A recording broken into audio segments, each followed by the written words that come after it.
A live look at Tel Aviv, Israel. For the first time in over a week, the skies are quiet as the ceasefire between Israel and Iran appears to be holding for now.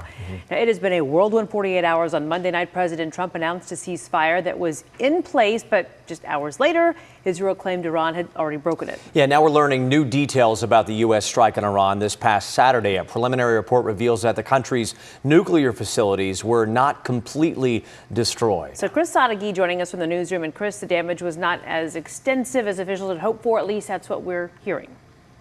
Yeah, some differing reports on that, Kara. Despite the way it began, it does look like that ceasefire deal between Iran and Israel is now being honored, as there were no new airstrikes overnight. However, there are those differing reports on just how effective the American strikes turned out to be. Iran will never rebuild its nuclear. From there? Absolutely not. That place is under rock. That place is demolished.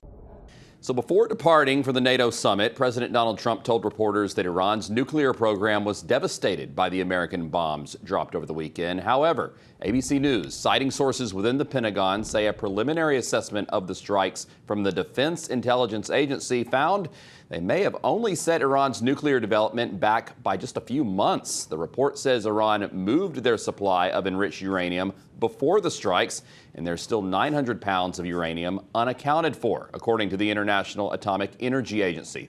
Testifying before the Senate Armed Services Committee, Vice Admiral Brad Cooper said Iran is weakened but remains a tactical threat. The House chamber is set to get a briefing on the bombing Friday. Meanwhile, the conflict is expected to be a big part of the discussion at the NATO summit that Trump is attending.